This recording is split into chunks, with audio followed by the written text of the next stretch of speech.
ਖਾਲਸਾ ਵਾਹਿਗੁਰੂ ਜੀ ਕੀ ਫਤਿਹ। ਸਤਨਾਮ ਸ੍ਰੀ ਵਾਹਿਗੁਰੂ ਸਾਹਿਬ JIO. ਇੱਕ ਓੰਕਾਰ ਸਤਨਾਮ ਕਰਤਾ ਪੁਰਖ ਨਿਰਭਉ ਨਿਰਵੈਰ ਅਕਾਲ ਮੂਰਤ ਅਜੂਨੀ ਸੈਭੰ ਗੁਰ ਪ੍ਰਸਾਦ। ਕਿਛ ਰੂਪ ਨਹੀਂ ਕਿਛ ਜਾਤ ਨਹੀਂ, ਕਿਛ ਢੰਗ ਨਾ ਮੇਰਾ। ਕਿਆ ਮੂੰਹ ਲੈ ਬੋਲੇ ਗੁਣ ਬਿਹੂਣ, ਨਾਮ ਜਪਿਆ ਨਾ ਤੇਰਾ। ਹਮ ਪਾਪੀ ਸੰਗ ਗੁਰ ਉਬਰੇ, ਪੁਨ ਸਤ ਗੁਰ ਕੇਰਾ। ਹਮ ਪਾਪੀ ਸੰਗ ਗੁਰ ਉਬਰੇ, ਪੁਨ ਸਤ ਗੁਰ ਕੇਰਾ। ਵਾਹਿਗੁਰੂ ਜੀ ਕਾ ਖਾਲਸਾ ਵਾਹਿਗੁਰੂ ਜੀ ਕੀ ਫਤਿਹ। ਸਾਹਿਬ ਸ੍ਰੀ ਗੁਰੂ ਗ੍ਰੰਥ ਸਾਹਿਬ ਮਹਾਰਾਜ, ਜਿਨ੍ਹਾਂ ਦੀ ਅਪਾਰ ਬਖਸ਼ਿਸ਼ ਰਹਿਮਤ ਹੋਈ ਹੈ, ਸਤਿਗੁਰੂ ਨੇ ਸੁਭਾਗ ਸਮੇਂ ਸਾਨੂੰ ਬਖਸ਼ਿਸ਼ ਕੀਤੇ ਹਨ, ਜੋ ਰੋਜ਼ਾਨਾ ਹੀ ਸਤਿਗੁਰੂ ਆਪ ਮਿਹਰਾਮਤ ਕਰਕੇ ਤਰੁੱਠ ਕੇ ਸਾਡੇ ਕਲਯੁਗੀ ਜੀਵਾਂ ਦਾ ਉਧਾਰ ਵਾਸਤੇ ਉਪਰਾਲਾ ਕਰਾਉਂਦੇ ਹਨ। ਸੋ ਆਓ ਕੁਝ ਸਮਾਂ ਗੁਰਬਾਣੀ ਵਿਚਾਰ ਦੇ ਨਾਲ ਜੁੜਨ ਦਾ ਯਤਨ ਕਰੀਏ, ਮਨ ਬਿਰਤੀਆਂ ਨੂੰ ਇਕਾਗਰ ਕਰੀਏ ਤੇ ਸਾਰੇ ਹੀ ਘਰ ਬੈਠੇ ਮਨ ਦੇ ਨਾਲ, ਮਨ ਦੀ ਗਹਿਰਾਈ ਵਿੱਚੋਂ ਪਿਆਰ ਨਾਲ ਆਖੋ ਸਤਨਾਮ ਸ੍ਰੀ ਵਾਹਿਗੁਰੂ ਜੀਓ। ਫੇਰ ਆਖੋ ਜੀ ਸਤਨਾਮ ਸ੍ਰੀ ਵਾਹਿਗੁਰੂ ਜੀਓ। ਇੱਕ ਸਿੱਖ ਦੋਏ ਸਾਧ ਸੰਗ, ਪੰਜੀ ਪਰਮੇਸ਼ਰ। ਇੱਕ ਸਿੱਖ ਦੋਏ ਸਾਧ ਸੰਗ, ਪੰਜੀ ਪਰਮੇਸ਼ਰ। ਭਾਈ ਗੁਰਦਾਸ ਜੀ ਇਸ ਵਾਰ ਦੇ ਵਿੱਚ ਬਖਸ਼ਿਸ਼ ਕਰ ਰਹੇ ਹਨ ਕਿ ਜੇ ਕੋਈ ਪ੍ਰਾਣੀ ਇਕੱਲਾ ਹੈ, ਉਹ ਸਿੱਖ ਹੈ। ਜੇ ਦੋ ਮਿਲ ਕੇ ਬੈਠ ਗਏ ਹਨ ਤੇ ਉਹ ਸਾਧ ਸੰਗ ਹੋ ਜਾਏਗੀ। ਸਾਧ ਸੰਗਤ ਤਦ ਹੋਏਗੀ ਜਦ ਗੁਰੂ ਪਰਮਾਤਮਾ ਦੀ ਗੱਲ ਹੋਏਗੀ, ਉਹਨੂੰ ਸਾਧ ਸੰਗ ਕਹਿੰਦੇ ਨੇ। ਪੰਜੀ ਪਰਮੇਸ਼ਰ, ਪੰਜੀ ਤੋਂ ਭਾਵ ਪੰਜ ਵਿੱਚ ਪਰਮੇਸ਼ਰ ਵਰਤਦਾ ਹੈ। ਅੱਜ ਅਸੀਂ ਇਹਨਾਂ ਤਿੰਨਾਂ ਨੂੰ ਵਿਚਾਰਨ ਦਾ ਯਤਨ ਕਰਾਂਗੇ। ਤਰਸ ਗੁਰੂ ਦਾ ਹੋਏਗਾ, ਮਿਹਰਾਮਤ ਗੁਰੂ ਦੀ ਹੋਏਗੀ, ਅਸੀਸ ਸੰਗਤ ਦੀ ਹੋਏਗੀ। ਅਸੀਂ ਅੱਜ ਇੱਕ ਵੱਡੀ ਸੇਧ ਇਹ ਲੈਣੀ ਹੈ ਕਿ ਸਿੱਖ ਕੇ ਵਜ੍ਹਾ, ਸਾਧ ਸੰਗ ਕੇ ਵਜੀ, ਤੇ ਪੰਜਾਂ ਨੂੰ ਕਿਤਨਾ ਮਾਣ, ਇਹ ਅਸੀਂ ਵਿਚਾਰਨ ਦਾ ਯਤਨ ਕਰੀਏ। ਸਭ ਤੋਂ ਪਹਿਲਾਂ ਇੱਕ ਸਿੱਖ ਦੀ ਗੱਲ ਕੀਤੀ ਹੈ। ਗੁਰਬਾਣੀ ਦੇ ਆਧਾਰ ਨਾਲ ਚੱਲਾਂਗੇ ਤੇ ਸਿੱਖ ਦੀ ਡੈਫੀਨੇਸ਼ਨ ਬਹੁਤ ਉੱਚਾ ਦਰਜਾ ਹੈ। ਬੜੇ ਧਿਆਨ ਨਾਲ ਆਪ ਜੀ ਸਰਵਨ ਕਰਨਾ, ਤੁਹਾਡੀ ਇਕਾਗਰਤਾ ਨਾਲ ਹੀ ਸਤਿਗੁਰੂ ਦੇ ਬਚਨ ਨਿਕਲਦੇ ਹਨ। ਸਿੱਖ ਕਹਿਣਾ ਕਹਿਲਾਣਾ ਬਹੁਤ ਔਖਾ ਹੈ। ਗੁਰੂ ਨਾਨਕ ਦੇ ਘਰ ਦਾ ਸਿੱਖ ਬਣਨ ਵਾਸਤੇ ਪਹਿਲਾਂ ਬਹੁਤ ਪਰਚੇ ਪੈਂਦੇ ਸਨ। ਸਿੱਖੀ ਐਵੇਂ ਨਹੀਂ ਮਿਲ ਜਾਂਦੀ ਸੀ। ਸਿੱਖੀ ਕੋਈ ਸਾਧ ਸੰਗਤ, ਕੋਈ ਪਹਿਰਾਵੇ ਦਾ ਨਾਮ ਨਹੀਂ ਹੈ। ਪਹਿਰਾਵਾ ਪਾਓ ਮੁਬਾਰਕ ਹੈ, ਪਰ ਸਿੱਖ ਦਾ ਕੀ ਡੈਫੀਨੇਸ਼ਨ ਹੈ, ਜਦ ਤੱਕ ਅਖੀਰ ਸਮੇਂ ਤੱਕ ਉਹ ਸਿੱਖਦਾ ਰਵੇ। ਬੜੇ ਧਿਆਨ ਨਾਲ ਆਪ ਸਰਵਨ ਕਰਨਾ ਕਿ ਸਿੱਖ ਜਿਸ ਦਿਨ ਇਹ ਕਹੇਗਾ ਕਿ ਮੈਂ ਸਿੱਖ ਬੈਠਾ ਹਾਂ, ਸਮਝੋ ਕਿ ਉਹਦੀ ਮੌਤ ਹੈ। ਉਹਦੇ ਵਿੱਚ ਮੈਂ ਵੀ ਸ਼ਾਮਿਲ ਹਾਂ ਜਾਂ ਕੋਈ ਵੀ ਇਸ ਗੱਲ ਨੂੰ ਜ਼ਿਕਰ ਕਰਦਾ ਹੈ। ਜਦੋਂ ਜੀਵ ਸੰਸਾਰ ਵਿੱਚ ਆਇਆ ਤੇ ਉਹ ਸਿੱਖਣ ਵਾਸਤੇ ਆਇਆ ਹੈ, ਤੇ ਸਿੱਖ ਕੇ ਹੀ ਸਿੱਖ ਬਣਨਾ ਹੈ। ਪਰ ਇਹ ਕਦੀ ਨਹੀਂ ਕਹਿਣਾ ਕਿ ਮੈਂ ਸਿੱਖ ਬੈਠਾ ਹਾਂ। ਤੋ ਅਸੀਂ ਅਖੀਰਲੇ ਦਮ ਤੱਕ ਸਿੱਖਦੇ ਰਹਿਣਾ ਹੈ, ਭਾਵੇਂ ਜਿਤਨੀ ਮਰਜ਼ੀ ਅਵਸਥਾ ਕਿਸੇ ਦੀ ਕਿਤਨੀ ਵੀ ਹੋ ਜਾਏ। ਤੁਸੀਂ ਆਪਣੀ ਜਾਣਦੇ ਹੋ, ਮੈਂ ਆਪਣੀ ਜਾਣਦਾ ਹਾਂ। ਸਿੱਖ ਉਹ ਵੇ ਜਿਹੜਾ ਗੁਰੂ ਦੀ ਰਜ਼ਾ ਵਿੱਚ ਚੱਲਦਾ ਹੈ। ਸੋ ਸਿੱਖ ਸਖਾ ਬੰਦਪ ਹੈ ਭਾਈ, ਬਾਬਾ ਅਮਰਦਾਸ ਜੀ, ਸ਼ਲੋਕ ਮਹਲਾ 3। ਕਹਿੰਦੇ ਨੇ ਸੱਚਾ ਸਿੱਖ ਕਿਹੜਾ ਹੈ? ਸੋ ਸਿੱਖ ਕਿਹੜਾ ਸਿੱਖ ਹੈ? ਬੰਦਪ ਹੈ ਭਾਈ ਜੇ ਗੁਰ ਕੇ ਭਾਣੇ ਵਿੱਚ ਆਵੇ। ਦੇਖੋ ਧਿਆਨ ਦੇਣਾ, ਭਾਣੇ ਤੋਂ ਭਾਵ ਗੁਰੂ ਦੀ ਰਜ਼ਾ ਵਿੱਚ ਆ ਜਾਏ, ਉਹ ਸਿੱਖ ਹੈ। ਮੈਂ ਤਾਂ ਸਿੱਖ ਨੂੰ ਪਹਿਲਾਂ ਕਹਿ ਰਿਹਾ, ਕਈ ਵਾਰੀ ਅਸੀਂ ਭੁਲੇਖੇ ਵਿੱਚ ਆ, ਪਰ ਜੋ ਗੁਰੂ ਨੇ ਕਿਹਾ ਹੈ ਉਹਦੀ ਰਜ਼ਾ ਵਿੱਚ ਚੱਲੇ। ਆਪਣੇ ਭਾਣੇ ਜੋ ਚੱਲੇ ਭਾਈ ਵਿਛੜ ਚੋਟਾਂ ਖਾਵੇ। ਜਿਹੜਾ ਆਪਣੀ ਰਜ਼ਾ ਵਿੱਚ ਚੱਲਦਾ ਹੈ ਉਹ ਸਿੱਖ ਨਹੀਂ ਹੈ। ਭਾਵ ਕਿ गुर के ग्रह सेवक जो रहे, गुर की आज्ञा मन में सह, आपस को कर कछ ना जनावे। ये गुरु दे प्रति सिख दी एक डेफिनेशन है। बिन सतगुर सुख कदे ना पावे। भलके महाराज कहते ने कदी भी बिना सतगुरु तो वो सुख कदी नहीं पा सकता जे सिख बनना है। बिन सतगुर सुख कदे ना पावे भाई फिर पछतावे। तो जे गुरु रामदास पातशाह को पूछिए कि गुरु रामदास सच्चे पिता, सोढ़ी सुल्तान, चौथे गुरु नानक, तुहाडी नज़रां विच सिख केड़ा है? देखो हुण सिख की है। मैं भावें जिन्ना मर्जी कही जावां मैं गुरु दा सिख हाँ, तुसी कही जाओ गुरु दे सिख हो, पर गुरु रामदास मेरे सच्चे पिता कहते हैं, गुर सतगुर का जो सिख अखाए, सो भलकै उठ हर नाम ध्यावै। जेड़ा सिख भलके नहीं उठदा, मनु खिमा कर देना, मेरे बचन नहीं ने, गुरु दी बाणी है जेड़ी आद काल सत है। ਉਹਨਾਂ ਦੇ ਵਿੱਚ ਇਹ ਆ ਰਿਹਾ ਕਿ ਸਿੱਖ ਉਹ ਵੇ ਜਿਹੜਾ ਭਲਕੇ ਭਾਵ ਅੰਮ੍ਰਿਤ ਵੇਲੇ ਜਾਗਦਾ ਹੈ। ਗੁਰ ਸਤਗੁਰ ਕਾ ਜੋ ਸਿੱਖ ਅਖਾਏ, ਸੋ ਭਲਕੇ ਉਠ ਹਰ ਨਾਮ ਧਿਆਵੈ।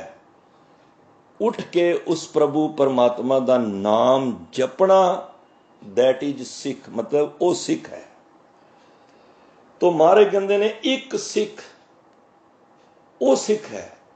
ਦੋਏ ਸਾਧ ਸੰਗ, ਜਦੋਂ ਦੋ ਮਿਲ ਜਾਣ, ਵੈਸੇ ਤੇ ਕਿਸੇ ਭੀੜ ਨੂੰ ਸਤਸੰਗ ਨਹੀਂ ਕਿਹਾ, ਕਿਉਂਕਿ ਭੀੜ ਤੇ ਬਹੁਤੋਂ ਨੇ, ਭੀੜ ਸਿਨੇਮਾ ਹਾਲ ਵਿੱਚ ਵੀ ਨੇ, ਭੀੜ ਮਾਲ ਦੇ ਵਿੱਚ ਵੀ ਹੋਣਗੀਆਂ, ਤੇ ਭੀੜ ਜਿੱਥੇ ਮਜਲਿਸ ਲੱਗੀ ਹੈ ਉੱਥੇ ਵੀ ਭੀੜ ਹੈ।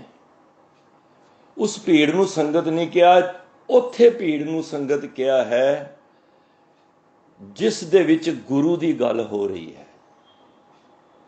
ਸਤ ਸੰਗਤ ਕੈਸੀ ਜਾਣੀਏ, ਜਿੱਥੇ ਏਕੋ ਨਾਮ ਵਖਾਣੀਏ, ਏਕੋ ਨਾਮ ਹੁਕਮ ਹੈ ਨਾਨਕ ਸਤਿਗੁਰ ਦੀਆ ਬੁਝਾਏ ਜੀਓ। ਜਿੱਥੇ ਦੋ ਸਰੀਰ ਵੀ ਮਿਲ ਜਾਣ, ਕਿਸੇ ਦਾ ਫੋਨ ਆ ਜਾਏ ਤੁਹਾਨੂੰ, ਦੇਖੋ ਜਿਹੜੇ ਨਾਮ ਜਪਣ ਵਾਲੇ ਜਦੋਂ ਫੋਨ ਕਰਦੇ ਨੇ ਨਾ, ਉਹ ਇਹ ਨਹੀਂ ਪੁੱਛਦੇ ਤੁਹਾਡਾ ਬੱਚਾ ਕਿੰਨਵੀਂ ਪੜ੍ਹ ਰਿਹਾ ਹੈ, ਕੀ ਉਹਦਾ ਹਾਲ ਹੈ। ਉਹ ਕਹਿੰਦਾ ਬਈ ਤੇਰਾ ਨੇਮ ਕੀ ਹੈ, ਅੱਜ ਅੰਮ੍ਰਿਤ ਵੇਲੇ ਕਿੰਨੇ ਵਜੇ ਉੱਠਿਆ, ਅੱਜ ਕਿੰਨਾ ਸਮਾਂ ਗੁਰੂ ਨੂੰ ਤੂੰ ਦਿੱਤਾ ਹੈ। ਇਹਨੂੰ ਕਹਿੰਦੇ ਨੇ ਸਾਧ ਸੰਗ। ਦੋ ਵੀ ਬੈਠ ਕੇ ਅਸੀਂ ਸੰਗਤ ਕਰ ਸਕਨੇ ਹਾਂ, ਜਿਹਦੇ ਵਿੱਚ ਗੁਰੂ ਦੀ ਗੱਲ ਹੋਵੇ, ਗੁਰੂ ਸ਼ਾਮਲ ਹੋਵੇ, ਉਹ ਜੇ ਸਤ ਸੰਗਤ। ਜੇ ਕਿਸੇ ਦੀ ਗੱਲ ਨਿੰਦਾ ਕਰ ਰਹੇ ਆ, ਉਹਨੂੰ ਸਤ ਸੰਗਤ ਨਹੀਂ ਕਹਾਂਗੇ। ਜਿੱਥੇ ਨਾਮ ਦੀ ਗੱਲ ਹੋ ਰਹੀ ਹੈ, ਮੈਂ ਭਾਈ ਕਨ੍ਹਈਆ ਜੀ ਦਾ ਇਤਿਹਾਸ ਪੜ੍ਹਨਾ ਨਾ, ਮੈਨੂੰ ਬੜੀ ਚੰਗੀ ਗੱਲ ਲੱਗਦੀ ਹੈ।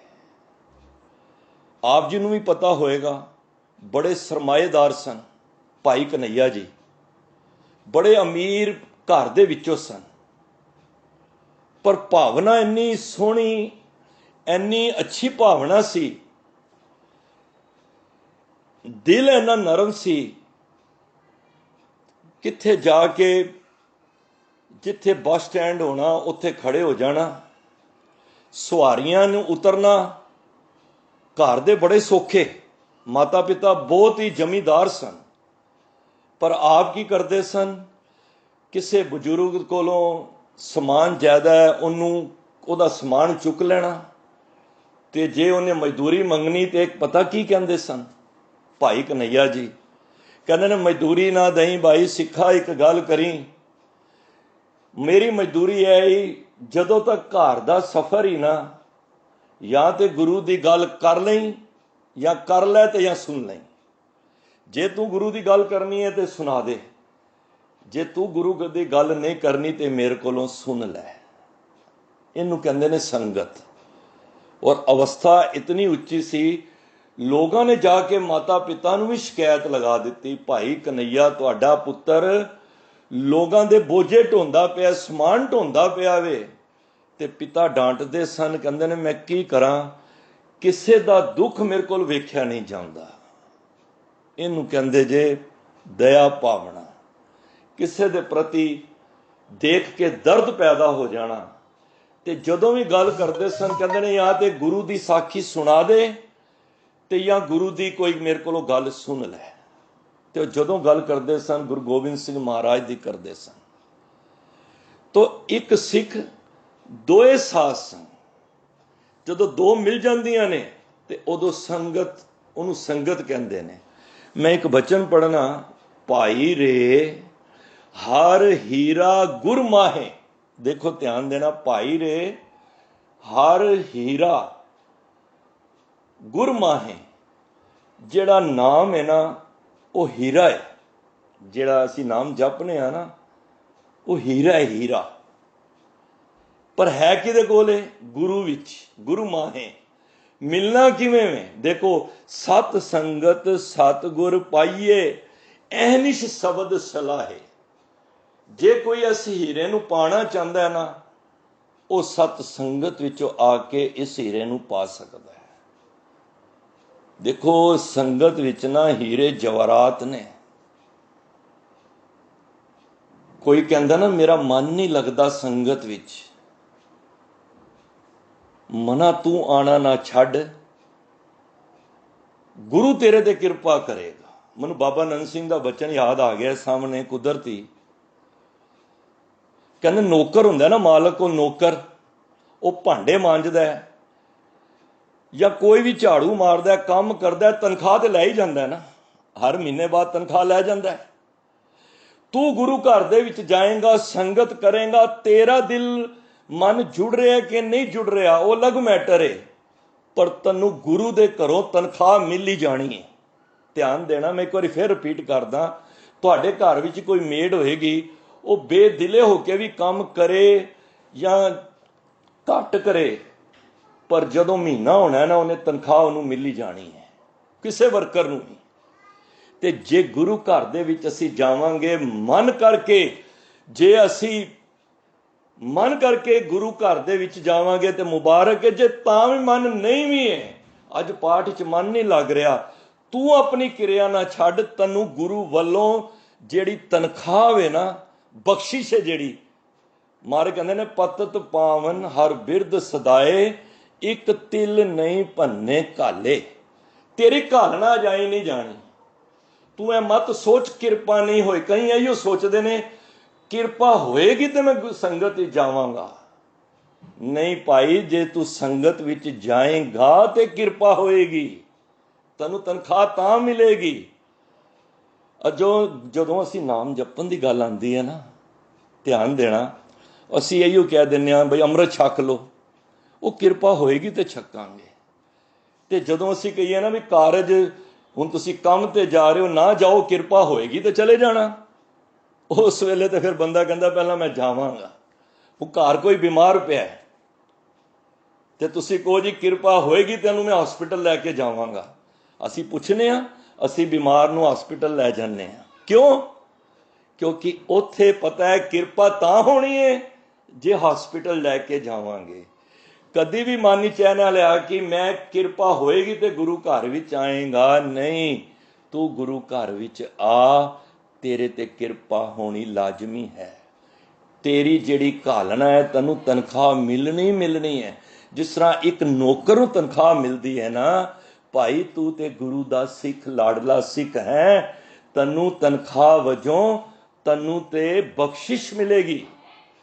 तनख्वाह ते फिर नौकर नूं मिलती है, बख्शिश तो भाव हुंदा है जिन्हों कोई मिटा ना सके, जिसनूं बख्शे सिफत सलाह, नानक पातशाह ही पातशाह।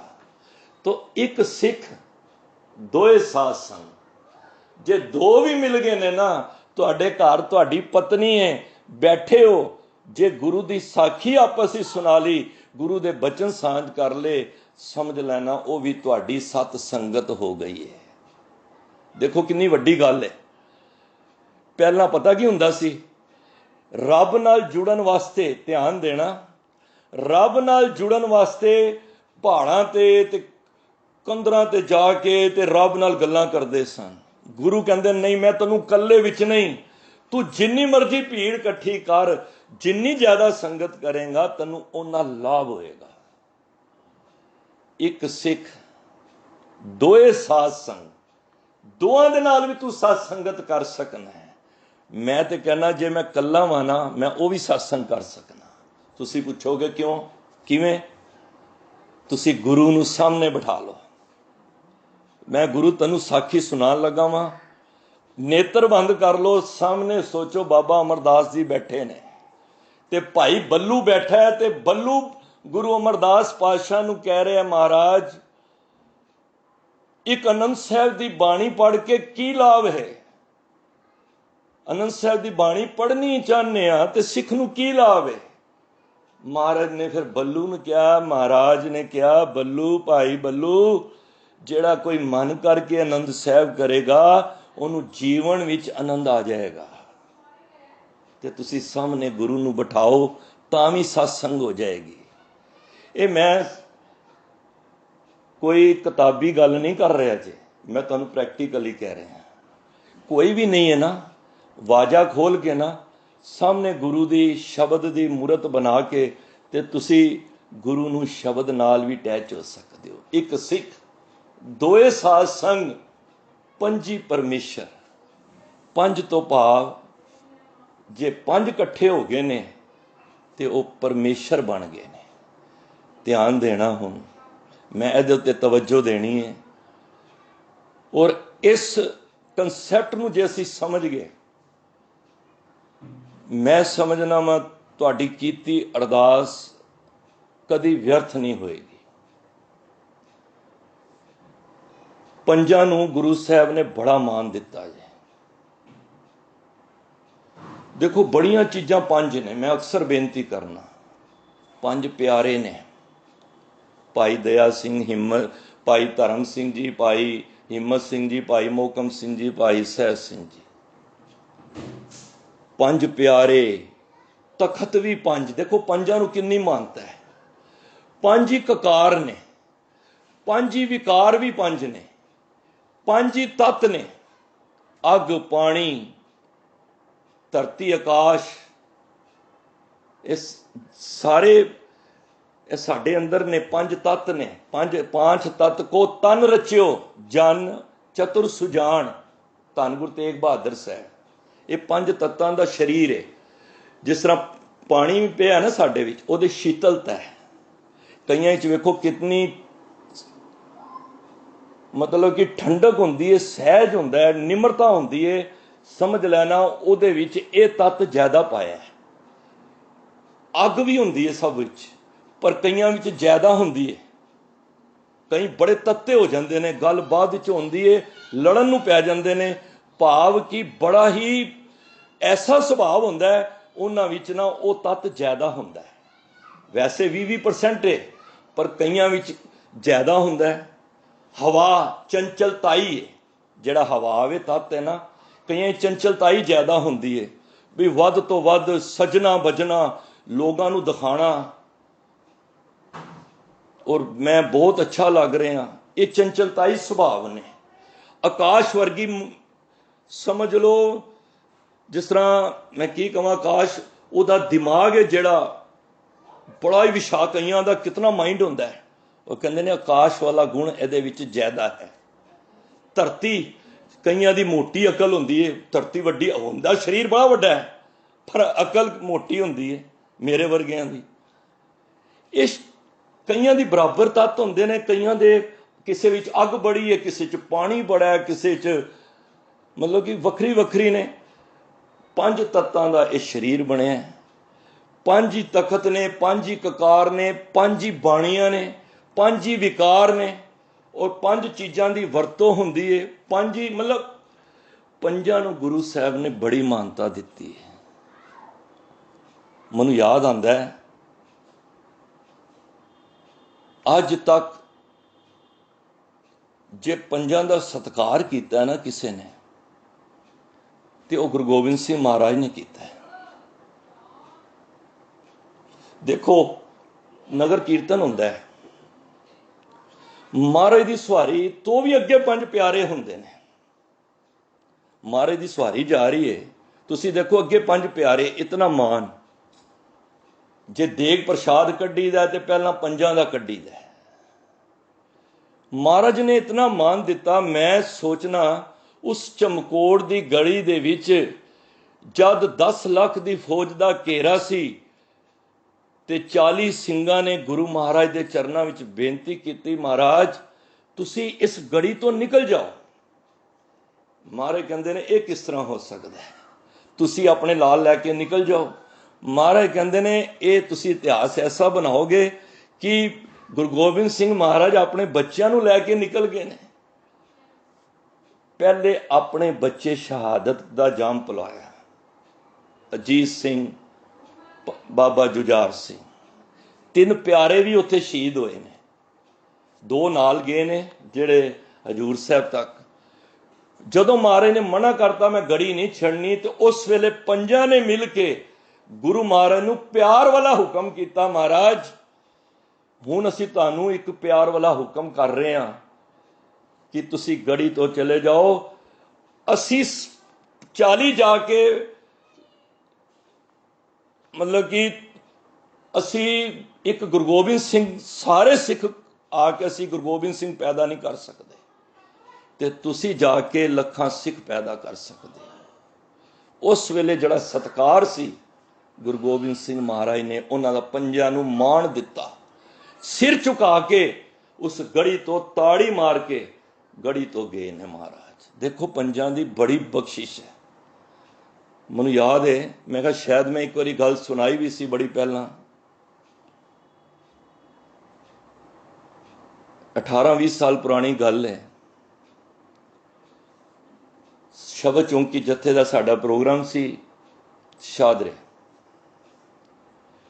ਪਹਿਲਾਂ 4 ਤੋਂ 9 ਹੁੰਦਾ ਸੀ, 15-20 ਸਾਲ ਪੁਰਾਣੀ ਗੱਲ ਹੈ। ਸਵੇਰੇ ਨਿਤਨੇਮ ਹੋਣਾ, ਸੁਖਮਨੀ ਸਾਹਿਬ ਦਾ ਪਾਠ ਹੋਣਾ, ਕੀਰਤਨ ਹੋਣਾ, ਵਿਚਾਰ ਹੋਣੀ, 9 ਵੱਜ ਜਾਣੇ। ਘਰ ਪਹੁੰਚਦਿਆਂ 11 ਵੱਜ ਜਾਂਦੇ। ਮਤਲਬ ਬਹੁਤ ਮਹਾਰਾਜ ਦੀ ਬਖਸ਼ਿਸ਼ ਸੀ ਉਸ ਵੇਲੇ। ਜਦੋਂ ਅਸੀਂ 10 ਵਜੇ 10:30 ਵਜੇ ਸਮਾਪਤੀ ਹੋਈ, ਬਾਹਰ ਆਏ, ਸਾਰੀ ਸੰਗਤ ਸੀ। ਕੁਦਰਤੀ ਸ਼ੁਰੂ ਤੋਂ ਹੀ ਬਾਣਾ ਚਿੱਟਾ ਸਾਰੇ ਪਾਉਂਦੇ ਸਨ। 5 ਸਿੰਘ ਅਸੀਂ ਗੱਡੀ ਦਾ ਸੀ, ਗੱਡੀ ਤੇ ਬਹਿਣ ਲੱਗੇ। 2-3 ਘਰ ਛੋੜ ਕੇ ਸਾਡੇ ਕੋਲ ਇੱਕ ਸ਼ਰੀਰ ਆਇਆ, ਸਹਿਜਧਾਰੀ ਸਨ। ਕਹਿਣ ਲੱਗਾ, ਪਿਆਰਿਓ ਤੁਸੀਂ ਇੱਕ ਗੱਲ ਮੇਰੀ ਮੰਨੋ, ਸਾਡੇ ਘਰ ਚਲੋ, ਅਰਦਾਸ ਕਰਨੀ ਹੈ। ਅਸੀਂ 5 ਨੇ ਬੇਨਤੀ ਸੀ, ਉਹਨਾਂ ਨੇ ਕੀਤੀ ਤੇ ਅਸੀਂ ਕਿਹਾ ਚਲੋ ਤੁਹਾਡੇ ਘਰ ਚੱਲ। ਅਸੀਂ ਚਲੇ ਗਏ 5, ਬਾਕੀ ਸੰਗਤ ਚਲੀ ਗਈ। ਜਦ ਉਹਨਾਂ ਦੇ ਅਸੀਂ ਘਰ ਗਏ, ਕੀ ਵੇਖਿਆ, ਇੱਕ ਬੁੱਢੀ ਮਾਤਾ ਮੰਜੇ ਤੇ ਪਈ ਹੋਈ ਹੈ, ਸੁੱਧ ਬੁੱਧ ਨਹੀਂ ਹੈ, ਐਵੇਂ ਕਹਿ ਲਓ ਕੋਮਾ ਵਿੱਚ ਹੈ। ਸਾਨੂੰ ਕਹਿੰਦੇ ਨੇ ਇਹ ਮਾਤਾ ਨਾ 16 ਸਾਲਾਂ ਤੋਂ ਬਿਮਾਰ ਪਈ ਹੋਈ ਹੈ। ਸਾਧ ਸੰਗਤ ਧਿਆਨ ਨਾਲ ਗੱਲ ਸੁਣਨਾ, ਤੇ ਤੁਸੀਂ ਇਸ ਤਰ੍ਹਾਂ ਕਰੋ, ਸਾਨੂੰ ਕਿਸੇ ਮਹਾਂਪੁਰਖਾਂ ਨੇ ਕਿਹਾ ਹੈ, ਉਹਨਾਂ ਨਾਮ ਵੀ ਲਿਆ ਸ਼ਾਹ ਜੀ ਨੇ, ਤੁਸੀਂ ਇੱਕ ਪਾਠ ਜਪਜੀ ਸਾਹਿਬ ਦਾ ਕਰਕੇ ਅਰਦਾਸ ਕਰ ਦਿਓ। ਅਸੀਂ 5 ਸਿੰਘ ਘੇਰਾ ਬਣਾ ਕੇ ਵਾਰੀ ਸਭ ਨੇ ਜਪਜੀ ਸਾਹਿਬ ਦਾ ਪਾਠ ਕੀਤਾ। ਉਹਨਾਂ ਨੇ ਵਿੱਚ ਇੱਕ ਜਲ ਦਾ ਕਟੋਰਾ ਰੱਖ ਦਿੱਤਾ। ਧਿਆਨ ਦੇਣਾ, ਜਲ ਦਾ ਕਟੋਰਾ ਰੱਖਿਆ। ਜਦ 5 ਨੇ ਅਰਦਾਸ, ਵਾਹਿਗੁਰੂ, ਜਦੋਂ ਪਾਠ ਦੀ ਸਮਾਪਤੀ ਹੋਈ, 5 ਪਾਠ ਹੋਏ, ਤੇ ਪਰਿਵਾਰ ਦਾ ਜੀ ਮੈਨੂੰ ਕਹਿੰਦਾ ਜੀ ਅਰਦਾਸ ਕਰੋ। ਮੈਂ ਕਿਹਾ ਕੀ ਅਰਦਾਸ ਕਰਨੀ ਹੈ? ਕਹਿੰਦਾ ਜੀ ਸਾਡੀ ਮਾਤਾ ਨੂੰ ਮੁਕਤੀ ਦੀ ਅਰਦਾਸ ਕਰੋ। ਮੈਂ ਤੇ ਹੈਰਾਨੀ ਹੋ ਗਿਆ। ਮੈਂ ਕਿਹਾ ਮੁਕਤੀ ਦੀ ਅਰਦਾਸ? ਮੈਂ ਤੇ ਕਿਹਾ ਜੀ ਮੈਂ ਤੇ ਅੱਜ ਤੱਕ ਕੀਤੀ ਨਹੀਂ। ਦੁੱਖ ਸੁੱਖ ਦੀ ਤੇ ਅਸੀਂ ਕਰਦੇ ਰਹੇ ਹਾਂ। ਕਿਸੇ ਦਾ ਬੱਚਾ ਬਿਮਾਰ ਏ, ਕਿਸੇ ਦੇ ਮੈਰਿਜ ਐਨਵਰਸਰੀ ਹੈ, ਕੋਈ ਕਿਸੇ ਦੀ ਮਿੱਠੀ ਯਾਦ ਵਿੱਚ ਹੈ, ਕੋਈ ਕੋਠੀ ਬਣਾ ਰਿਹਾ ਹੈ। ਸਾਡੇ ਨਾਲ ਵੱਡੇ ਸਤਿਕਾਰਯੋਗ ਵੀਰ ਹੁੰਦੇ ਸਨ, ਉਹ ਇਸ ਟਾਈਮ ਅਕਾਲ ਚਲਾਣਾ ਕਰ ਗਏ ਨੇ, ਵੀਰ ਸਵਰਨ ਸਿੰਘ। ਉਹਨਾਂ ਨੇ ਕਿਹਾ, ਉਹ ਬੜੇ ਪਿਆਰ ਵਿੱਚ ਰਹਿੰਦੇ ਸਨ, ਉਹਨਾਂ 'ਚ ਬਹੁਤ ਜ਼ਿਆਦਾ ਨਿਮਰਤਾ ਸੀ, ਬੜਾ ਕੁਝ ਅਸੀਂ ਉਹਨਾਂ ਕੋਲੋਂ ਸਿੱਖਿਆ। ਜਦੋਂ ਉਹਨਾਂ ਨੂੰ ਬੇਨਤੀ ਕੀਤੀ ਤੇ ਉਹ ਕਹਿੰਦੇ ਚਲੋ ਅਸੀਂ ਕਰ ਲੈਣਾ। ਮੈਂ ਕਿਹਾ ਵੀਰ ਜੀ ਕਿਸੇ ਦੀ ਮੁਕਤੀ ਦੀ ਅਰਦਾਸ ਅਸੀਂ ਕੌਣ ਆ? ਚਲੋ ਪਿਆਰ ਵਿੱਚ ਸਨ। ਮੈਂ ਤੁਹਾਨੂੰ 5 ਦੀ ਸ਼ਕਤੀ ਦੱਸ ਰਿਹਾ। ਜਦ ਅਰਦਾਸ ਹੋਈ ਕਿ ਮਹਾਰਾਜ ਇਸ ਜੀਵ ਨੂੰ ਮੁਕਤੀ ਦੇ ਦਿਓ, ਮੈਂ ਤਾਂ ਪਹਿਲੀ ਵਾਰੀ ਸੁਣੀ ਸੀ, ਸ਼ਾਇਦ ਆਪ ਜੀ ਨੇ ਵੀ ਪਹਿਲੀ ਵਾਰੀ ਸੁਣੀ ਹੋਵੇ ਕਿ ਕਿਸੇ ਦੀ ਮੁਕਤੀ ਦੀ ਅਰਦਾਸ। ਉਹਨਾਂ ਨੇ ਜਲ ਦਾ ਭਾਂਡਾ ਰੱਖਿਆ ਹੋਇਆ ਸੀ ਤੇ ਅਸੀਂ ਇਹ ਕਰਕੇ ਘਰਾਂ ਨੂੰ ਆ ਗਏ। ਇਹ ਸੀ ਇਤਵਾਰ ਦਾ ਦਿਨ, 10-11 ਵਜੇ ਦਾ ਸਮਾਂ ਸੀ। ਅਸੀਂ ਘਰ ਆਏ ਤੇ ਇੱਕ ਦਿਨ ਛੋੜ ਕੇ ਜਦ ਮੰਗਲਵਾਰ ਹੋਇਆ, ਉਸ ਟਾਈਮ ਫੋਨ ਤੇ ਇੰਨੇ ਨਹੀਂ ਹੁੰਦੇ ਸਨ, ਲੈਂਡਲਾਈਨ ਫੋਨ ਸੀ। ਦਾਸ ਨੂੰ ਫੋਨ ਆਇਆ ਕਿ ਵੀਰ ਜੀ ਜਿਹੜਾ ਜਲ ਤਿਆਰ ਹੋਇਆ ਸੀ ਨਾ, ਉਹ ਅਸੀਂ ਮਾਤਾ ਨੂੰ ਪਿਲਾਉਂਦੇ ਰਹੇ ਹਾਂ, ਤੇ ਆਖਰੀ ਜਦ ਜਲ ਰਹਿ ਗਿਆ ਨਾ 1 ਚਮਚ ਦਾ, ਜਦ ਪਿਲਾਇਆ ਤੇ ਉਹਦੇ ਸਵਾਸ ਪੂਰੇ ਹੋ ਗਏ। ਤੇ ਤੁਹਾਡੀ ਅਰਦਾਸ ਜਿਹੜੀ ਸੰਗਤ ਦੀ ਸੀ ਨਾ, ਉਹ ਪੂਰੀ ਹੋ ਗਈ ਹੈ। ਹੁਣ ਧਿਆਨ ਦੇਣਾ।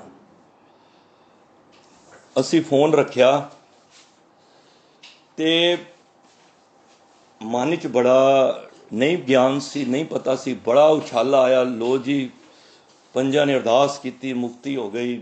ਇੱਕ ਮਨ ਦੇ ਵਿੱਚ ਹੋਮੈ ਆ ਗਈ। ਦਾਸ ਵੀਰ ਜੀ ਦੇ ਉਹਨਾਂ ਦੇ ਘਰ ਗਿਆ, ਮੈਂ ਉਹਨਾਂ ਨਾਲ ਵਿਚਾਰ ਕੀਤੀ। ਉਹ ਵੀ ਖੁਸ਼ ਹੋ ਗਏ ਕਿ ਅਸੀਂ ਅਰਦਾਸ ਕਰਕੇ 5 ਦੇ ਵਿੱਚ। ਅਗਲੇ ਦਿਨ ਐਸੀ, ਜਦੋਂ ਮਹਾਰਾਜ ਦੇ ਦਰ ਤੇ ਗਏ ਸੀਸਗੰਜ ਸਾਹਿਬ, ਤੇ ਕੁਛ ਐਸੀ ਕੋਈ ਵਿਚਾਰ ਚੱਲ ਰਹੀ ਸੀ ਤੇ ਮਨ 'ਚ ਖਟਕਾ ਆ ਗਿਆ ਕਿ ਮਨਾ ਇਹ ਕੰਮ ਤੂੰ ਗਲਤ ਕਰ ਆਇਆ। ਮੈਂ ਉਹ ਵੀਰ ਜੀ ਪਾਸ ਗਿਆ। ਮੈਂ ਕਿਹਾ ਜੀ ਵੀਰ ਜੀ ਜਿਹੜਾ ਅਸੀਂ ਪ੍ਰੋਗਰਾਮ ਕਰਕੇ ਆਏ ਹਾਂ, ਮੈਨੂੰ ਲੱਗਦਾ ਕਿ ਸਾਨੂੰ ਇਹ ਅਰਦਾਸ ਕਰਨੀ ਨਹੀਂ ਚਾਹੀਦੀ। ਕਹਿੰਦੇ ਨੇ ਕਿਉਂ? ਮੁਕਤੀ ਸੀ, ਅਸੀਂ ਦੁਆ। ਮੈਂ ਕਿਹਾ ਨਹੀਂ ਵੀਰ ਜੀ, ਮੈਨੂੰ ਲੱਗ ਰਿਹਾ ਹੈ कि ਅਸੀਂ ਇਹ ਕਾਰਜ ਗਲਤ ਕਰ ਰਹੇ ਹਾਂ। ਉਹਨਾਂ ਨੂੰ ਕੁਝ ਗੱਲ ਸਮਝ ਆਈ। ਅਸੀਂ ਮਹਾਂਪੁਰਖਾਂ ਕੋਲ ਰਿਵਾੜੀ ਸੀ, ਵੈਸੇ ਅੰਮ੍ਰਿਤਸਰ ਡੇਰਾ ਹੈ ਉਹਨਾਂ ਦਾ, ਜਿੱਥੋਂ ਮਹਾਰਾਜ ਦੀ ਕਿਰਪਾ ਨਾਲ ਸੰਥਾ ਲਈ ਉਹਨਾਂ ਕੋਲੋਂ। ਸੰਤ ਸੁਰਜੀਤ ਸਿੰਘ ਜੀ, ਉਹ ਵੀ ਅਕਾਲ ਚਲਾਣਾ ਕਰ ਗਏ ਨੇ। ਉਹ ਘਰਾਂ 'ਚ ਨਹੀਂ ਆਉਂਦੇ ਸੀ ਕਿਸੇ ਦੇ। ਉਹ ਇੱਕ ਕਮਰੇ ਵਿੱਚ ਬੈਠ ਕੇ 50-55 ਸਾਲ ਇੱਕ ਕਮਰੇ 'ਚ ਬੈਠ ਕੇ ਤੇ ਸਿਰਫ ਗੁਰਬਾਣੀ ਦੇ ਟੀਕੇ ਲਿਖਦੇ ਸਨ। ਉਹਨਾਂ ਦੇ ਕੋਈ ਦਰਸ਼ਨ ਕਰ ਲੇਗਾ ਨਾ ਸਾਹਮਣੇ ਤੇ ਤੁਹਾਡੇ ਅੰਦਰ ਸਿਮਰਨ ਚਾਲੂ ਹੋ ਜਾਏਗਾ। ਇੰਨੀ ਉਹਨਾਂ ਤੇ ਬਖਸ਼ਿਸ਼ ਸੀ। ਮਤਲਬ ਜਦੋਂ ਅਸੀਂ ਉਹਨਾਂ ਦੇ ਦਰਸ਼ਨ ਕਰਨ ਜਾਂਦੇ ਸਾਂ, ਅਸੀਂ ਕੋਲ ਉਹਨਾਂ ਦੇ ਗਏ ਤੇ ਵਿਚਾਰ ਹੋਈ ਤੇ ਉਹਨਾਂ ਨੂੰ ਦੱਸੀ ਸਾਰੀ ਵਾਰਤਾ, ਜੋ ਵੀ ਅਸੀਂ। ਕਹਿੰਦੇ ਨੇ ਗੁਰਮੁਖੋ ਤੁਸੀਂ ਗਲਤ ਕਰ ਆਏ ਹੋ। ਕਹਿੰਦੇ ਨੇ ਜੀ ਪਹਿਲਾਂ ਤੇ ਇਹ ਦੱਸੋ ਤੁਹਾਨੂੰ ਅਰਦਾਸ ਵਾਸਤੇ ਕਿਹਾ ਕਿੰਨੇ ਸੀ? ਮੈਂ ਕਿਹਾ ਜੀ, ਕਹਿੰਦੇ ਨੇ ਪਰਿਵਾਰ ਨੇ ਕਿਹਾ ਜਾਂ ਜਿਹੜਾ ਜੀ ਬਿਮਾਰ ਸੀ ਉਹਨੇ ਕਿਹਾ ਵੇ? ਮੈਂ ਕਿਹਾ ਪਰਿਵਾਰ ਨੇ ਕਿਹਾ, ਕਿਉਂਕਿ ਪਰਿਵਾਰ ਨੇ ਕਿਹਾ ਸੀ। ਉਹ ਤੇ ਬੇਸੁਰਤ ਪਿਆ ਹੋਇਆ ਸੀ ਬੰਦਾ, ਲੇਡੀਜ਼। ਕਹਿੰਦੇ ਨੇ ਇਹ ਤੇ ਤੁਸੀਂ ਵੱਡਾ ਪਾਪ ਕਰ ਆਏ ਹੋ। ਸਾਡੇ ਪੈਰਾਂ ਥੱਲੋਂ ਜ਼ਮੀਨ ਨਿਕਲ ਗਈ। ਉਹਨਾਂ ਨੇ ਉਦਾਹਰਨ ਦਿੱਤਾ। ਦੇਖੋ ਮਹਾਂਪੁਰਖ ਜਿਹੜੇ ਹੁੰਦੇ ਨਾ ਨਾਮ ਜਪਣ ਵਾਲੇ, ਉਹ ਇੱਕ ਐਗਜ਼ਾਮਪਲ ਦਿੰਦੇ ਨੇ। ਕੋਲ ਕੀੜੀ ਚੱਲ ਰਹੀ ਸੀ, ਕੀੜੀ। ਦੇਖੋ ਕੀੜੀ ਦੀ ਨਾ ਅੱਖ ਨਹੀਂ ਹੁੰਦੀ। ਬਾਕੀ ਜਿੰਨੇ ਵੀ ਹੈਗੇ ਨਾ ਕੀੜੇ ਵਗੈਰਾ, ਮੱਛਰ, ਤੁਸੀਂ ਦੇਖੋਗੇ ਅੱਖ ਹੁੰਦੀ ਹੈ ਇਹਨਾਂ ਦੀ। ਕੀੜੀ ਦੀ ਅੱਖ ਨਹੀਂ ਹੁੰਦੀ। ਕਦੀ ਵੀ ਦੇਖ ਲੈਣਾ, ਕੀੜੀ ਬਿਨਾਂ ਅੱਖਾਂ ਤੋਂ ਚੱਲਦੀ ਹੈ। ਉਹਦੀ ਨੱਕ ਦੀ ਸੁੰਘ ਦੇ ਨਾਲ ਚੱਲਦੀ ਹੈ। ਕੋਈ ਮਿੱਠਾ ਹੈਗਾ ਉਹਨੂੰ ਪਹਿਚਾਣ ਲਏਗੀ, ਪਰ ਉਹ ਅੱਖ ਤੋਂ ਨਹੀਂ ਪਤਾ। ਉਹ ਮਹਾਂਪੁਰਖਾਂ ਨੇ ਕੀ ਕੀਤਾ, ਸਾਡੇ ਸਾਹਮਣੇ ਨਾ ਕੀੜੀ ਚੱਲ ਰਹੀ ਸੀ। ਉਹਨਾਂ ਕੋਲ ਪ੍ਰਸ਼ਾਦ ਸੀ, ਜਿਸ ਤਰ੍ਹਾਂ ਉਹ ਦਿੰਦੇ ਸਨ। ਕੋਲ ਜਾਓ ਨਾ ਤੇ ਹਮੇਸ਼ਾ ਉਹ ਮਿੱਠੀਆਂ ਫੁੱਲੀਆਂ ਦਿੰਦੇ ਸਨ। ਤੇ ਕੀੜੀ ਚੱਲ ਰਹੀ ਸੀ, ਉਹਨਾਂ ਨੇ ਕੀੜੀ ਨੂੰ ਹੱਥ ਰੱਖਿਆ ਤੇ ਭੱਜੀ ਕੀੜੀ। ਕਹਿੰਦੇ ਨੇ ਕੁਝ ਸਮਝ ਆਈ? ਅਸੀਂ ਕਿਹਾ ਨਹੀਂ। ਕਹਿੰਦੇ ਨੇ ਦੇਖੋ ਇਹਦੀ ਅੱਖਾਂ ਨਹੀਂ ਹੈਗੀਆਂ ਤੇ ਇਹ ਵੀ ਮਰਨਾ ਨਹੀਂ ਚਾਹੁੰਦੀ। ਧਿਆਨ ਦੇਣਾ ਉਹਨਾਂ ਦੇ ਸਮਝਾਉਣ ਦਾ ਢੰਗ। ਹੁਣ ਮੈਂ ਇਹਨੂੰ ਹੱਥ ਲਾਇਆ ਤੇ ਇਹ ਭੱਜਦੀ ਪਈ ਏ, ਕਿਉਂਕਿ ਇਹ ਮੌਤ ਨਹੀਂ ਚਾਹੁੰਦੀ। ਜਿਹੜਾ ਬੰਦੇ ਦੀ ਮੌਤ, ਉਹਦੇ ਕੋਲੋਂ ਤੁਸੀਂ ਪੁੱਛਿਆ ਸੀ? ਅਸੀਂ ਕਿਹਾ ਨਹੀਂ। ਕਹਿੰਦੇ ਨੇ ਉਹਦੀ ਮੌਤ ਉਹਨੂੰ ਉਹ ਨਹੀਂ ਚਾਹੁੰਦੀ ਸੀ, ਤੁਸੀਂ ਉਹਨੂੰ ਸਮੇਂ ਤੋਂ ਪਹਿਲਾਂ ਰੱਬ ਦੇ ਘਰ ਪਹੁੰਚਾ ਦਿੱਤਾ ਹੈ। ਕਿਉਂਕਿ ਤੁਹਾਡੇ ਪੰਜਾਂ ਦੇ ਵਿੱਚ ਰੱਬ ਦਾ ਰੂਪ ਹੈ। ਕਿਉਂਕਿ ਰੱਬ ਨੇ ਜਿਹੜੀ ਪੰਜ ਪਰਵਾਨ, ਪੰਜ ਪ੍ਰਧਾਨ, ਪੰਚੇ ਪਾਵੇ ਦਰਗਾਹ ਮਾਨ, ਪੰਜਾਂ ਵਿੱਚ ਇੰਨੀ ਸ਼ਕਤੀ ਹੈ ਕਿ ਜਿਹੜਾ ਕਾਰਜ ਨਹੀਂ ਵੀ ਹੋ ਰਿਹਾ ਨਾ, ਉਹ ਮਹਾਰਾਜ ਨੂੰ ਕਰਨਾ ਪਵੇਗਾ, ਕਿਉਂਕਿ ਪੰਜਾਂ ਵਿੱਚ ਰੱਬ ਹੈ। ਕਿਉਂਕਿ ਗੁਰੂ ਗੋਬਿੰਦ ਸਿੰਘ ਮਹਾਰਾਜ ਨੇ ਇੱਕ ਐਸੀ ਬਖਸ਼ਿਸ਼ ਪੰਜਾਂ ਵਿੱਚ ਦਿੱਤੀ ਹੈ ਕਿ ਕਿਹਾ ਸੀ, ਜਦ ਕੋਈ ਅੰਮ੍ਰਿਤ ਛਕਣ ਆਉਂਦਾ ਸੀ ਨਾ, ਮਹਾਰਾਜ ਕਹਿੰਦੇ ਨੇ ਇਹ ਜਿਹੜੀ ਸ਼ਕਤੀ ਹੈ ਨਾ ਹੁਣ ਮੇਰੇ 'ਚ ਵੀ ਨਹੀਂ ਹੈ, ਇਹ ਮੈਂ ਪੰਜਾਂ ਵਿੱਚ ਪਾ ਦਿੱਤੀ ਹੈ। ਸਤਿਕਾਰ ਕਰਿਆ ਕਰੋ ਪੰਜਾਂ ਦਾ। ਇੰਨਾ ਸਾਨੂੰ ਉਸ ਗੱਲ ਦਾ ਮਤਲਬ ਕਿ ਅਸੀਂ ਫੀਲ ਕੀਤਾ। ਕਹਿੰਦੇ ਨੇ ਰੱਬ ਦੇ ਭਾਣੇ ਦੇ ਵਿੱਚ ਤੁਸੀਂ ਦਖਲਅੰਦਾਜ਼ੀ ਕੀਤੀ ਹੈ। ਆਪਣੇ ਭਾਣੇ ਜੋ ਚੱਲੇ ਭਾਈ ਵਿਛੜ ਛੋਟਾ ਖਾਵੇ। ਦੇਖੋ ਉਹਨਾਂ ਨੇ ਸਾਡੀ ਜੋ ਵੀ ਸੇਵਾ ਲਾਈ, ਉਹ ਮੈਂ ਦੱਸਿਆ ਨਹੀਂ। ਸਾਨੂੰ ਉਹਨਾਂ ਨੇ ਭੁੱਲ ਬਖਸ਼ਾਉਣ ਵਾਸਤੇ ਸੇਵਾ ਦਿੱਤੀਆਂ। ਹੋ ਗਿਆ ਅਸੀਂ ਦਰਬਾਰ ਸਾਹਿਬ ਫਿਰ ਉਹਨਾਂ ਦੇ ਕੇ ਤੇ ਗਏ। ਕੁਦਰਤੀ ਗੁਰੂ ਇਕਬਾਲ ਸਿੰਘ ਜੀ ਵੀ ਸਾਨੂੰ ਉੱਥੇ ਮਿਲ ਗਏ। ਉਹਨਾਂ ਦੇ ਘਰ ਵੀ ਗਏ ਅਸੀਂ। ਜਦ ਉਹਨਾਂ ਦੇ ਘਰ ਗਏ, ਉਹਨਾਂ ਨਾਲ ਵੀ ਇਹ ਗੱਲ ਕੀਤੀ। ਦੇਖੋ ਹੁਣ ਉਹਨਾਂ ਨੇ ਵੀ ਕੀ ਗੱਲ ਕੀਤੀ। ਅਸੀਂ ਕਿਹਾ ਇਸ ਤਰ੍ਹਾਂ ਪੰਜਾਂ ਦੀ ਅਰਦਾਸ ਹੋ ਗਈ। ਉਹ ਕਹਿੰਦੇ ਨੇ ਤੁਸੀਂ ਬੜਾ ਮਾੜਾ ਕੰਮ ਕਰਕੇ ਆਏ ਹੋ। ਇਹ ਉਹਨਾਂ ਦੇ ਅਲਫਾਜ਼ ਸਨ, ਭਾਈ ਗੁਰੂ ਇਕਬਾਲ ਸਿੰਘ ਜੀ ਦੇ। ਮੈਨੂੰ ਕਹਿੰਦੇ ਚਰਨਜੀਤ, ਉਹਨਾਂ ਨੇ ਆਪਣੀ ਇੱਕ ਗੱਲ ਦੱਸੀ। ਦੇਖੋ ਹੁਣ ਮੈਂ ਤੁਹਾਨੂੰ ਗੱਲ ਪੰਜਾਂ ਦੀ ਚੱਲ ਰਹੀ ਹੈ, ਕਿੱਥੇ ਤੁਹਾਨੂੰ ਵੀ ਕੋਈ ਆ ਜਾਏ ਗੱਲ ਤੇ ਇਸ ਗੱਲ ਤੋਂ ਸੁਚੇਤ ਹੋ ਜਾਣਾ। ਕਿਉਂਕਿ ਬਿਰਥੀ ਕਦੇ ਨਾ ਹੋਵੀ ਜਨ ਕੀ ਅਰਦਾਸ, ਨਾਨਕ ਜੋਰ ਗੋਬਿੰਦ ਕਾ ਪੂਰਨ ਗੁਣਤਾਸ। ਬਿਰਥੀ ਕਦੀ ਨਹੀਂ ਜਾਂਦੀ ਅਰਦਾਸ। ਤੇ ਜੇ ਪੰਜ ਬਹਿ ਕੇ ਕਰਨਗੇ ਨਾ, ਉਹਦਾ ਤੇ ਫਿਰ ਕਾਰਜ ਪਰਮਾਤਮਾ ਨੂੰ ਆਪ ਪੂਰਾ ਕਰਨਾ ਪੈਂਦਾ ਹੈ। ਭਾਈ ਗੁਰੂ ਇਕਬਾਲ ਸਿੰਘ ਜੀ ਕਹਿੰਦੇ ਨੇ ਅਸੀਂ ਕਿਸੇ ਨੇ ਘਰ ਬੁਲਾਇਆ ਤੇ ਉਹ ਕਹਿੰਦੇ ਨੇ ਜੀ ਬਾਬਾ ਸਾਡਾ ਕਾਫੀ ਲੰਬੇ ਸਮੇਂ ਤੋਂ ਪਿਆ ਹੋਇਆ ਹੈ ਤੇ ਇਹਦੀ ਮੁਕਤੀ ਦੀ ਅਰਦਾਸ ਕਰ ਦਿਓ। ਕਹਿੰਦੇ ਨੇ ਮੈਂ ਕਿਹਾ ਕੀ ਗੱਲ ਮੁਕਤੀ ਦੀ ਅਰਦਾਸ?